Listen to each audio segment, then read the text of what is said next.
ஒரு பணக்காரர்கிட்ட ஒரு ஏழை போய் ஐயா எனக்கு ஏதாச்சும் இருந்தா கொடுங்களேன் அப்படின்னு கேட்டிருக்காரு. உடனே இந்த பணக்காரன் அவங்க வீட்டுக்குள்ள போய் எலி பிடிக்கிறதுக்கு வச்சிருந்த வலையில செத்த எலி ஒண்ணு கொண்டுட்டு வந்து இந்த இதை வச்சுக்கோ இதை வச்சு பொழைச்சிக்கோ அப்படின்னு கொடுத்துருக்காரு. அந்த பணக்காரரு கிண்டலா கொடுத்தாலும் கூட அந்த ஏழை அந்த எலிய வாங்கிட்டு ரொம்ப நன்றி ஐயா அப்படின்னு சொல்லிட்டு கிளம்பிட்டாரு. அந்த ஊர்ல அன்னைக்கு சந்தை நாள். செத்த எலிய கையில வச்சுட்டு நடந்து போன ஏழை அந்த சந்தைக்குள்ள போயிருக்காரு. அப்போ ஒரு பொறிக்கடை வியாபாரி பூனைய வச்சுட்டு இருந்திருக்காரு. உடனே இந்த ஏழை அந்த எலிய கொண்டு போய் அந்த பொறிக்கடைக்காரர்கிட்ட ஐயா இந்த செத்த எலிய உங்க பூனைக்கு சாப்பாட்டுக்கு எடுத்துக்கோங்க, அதுக்கு பதிலா எனக்கு கொஞ்சம் பட்டாணி கடலை மட்டும் தரீங்களா அப்படின்னு சொல்லிட்டு கேட்டிருக்காரு. மூட்டை மூட்டையா பொறிக்கடலை வச்சுட்டு இருக்கிறவங்களுக்கு கொஞ்சமா அந்த பட்டாணி கடலை கொடுக்கறதுல ஒன்றும் ஆக போறது இல்ல. அது மட்டும் இல்லாம அந்த பூனைக்கு அன்னைக்கு பால் வாங்குற செலவும் மிச்சம். சரின்னு சொல்லிட்டு உடனே அந்த பொறிக்கடைக்காரரு செத்த எலிய வாங்கிட்டு கொஞ்சமா பட்டாணி கடலை கொடுத்திருக்காரு. அதை வாங்கிட்டு போன அந்த ஏழை ஒரு துண்டை விரிச்சு அந்த பட்டாணி கடலைய கூறு கட்டி வித்திருக்காரு. ஃப்ரீயா வந்த பட்டாணி தானே,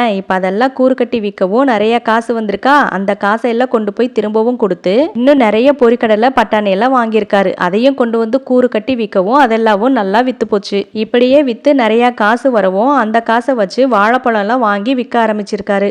அப்படியே பழங்கள் எல்லாம் வித்து வித்து அவர் ஒரு பெரிய கடையே ஆரம்பிச்சிட்டாரு ஒரு வருஷத்துக்குள்ள. இப்போ ஒரு வருஷம் ஆனதுக்கு அப்புறம் ஒரு தட்டுல ஸ்வீட்டு நிறைய காசு வச்சு அந்த பணக்காரரை பார்க்க போயிருக்காரு இந்த ஏழை. இவரை பார்க்கவும் அந்த பணக்காரருக்கு கொஞ்சம் கூட அடையாளமே தெரியல. யார் நீங்க அப்படின்னு கேட்கவும் ஐயா ஃபர்ஸ்ட் இதை நீங்க எடுத்துக்கோங்க அப்படின்னு சொல்லிட்டு சொல்லியிருக்காரு.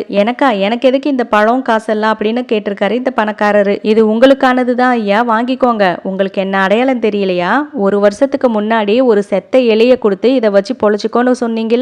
நீங்க வேணா கிண்டலா கொடுத்துருக்கலாம், ஆனா நீங்க கொடுத்ததை நான் கெட்டியா வச்சுக்கிட்டேன், அதுல இருந்து வந்த வருமானம் தான் இதெல்லாம் அப்படின்னு சொல்லிட்டு கொடுத்திருக்காரு. அந்த பணக்காரருக்கு மூஞ்சியில அடிச்ச மாதிரி இருந்துச்சான். உடனே இவர்கிட்ட மன்னிப்பு கேட்டாராம். செத்த எலியாவே இருந்தாலும் புத்தியோட வாழ்ந்தாக்கா நாமளும் வாழ்க்கையில ஜெயிக்கலாம்.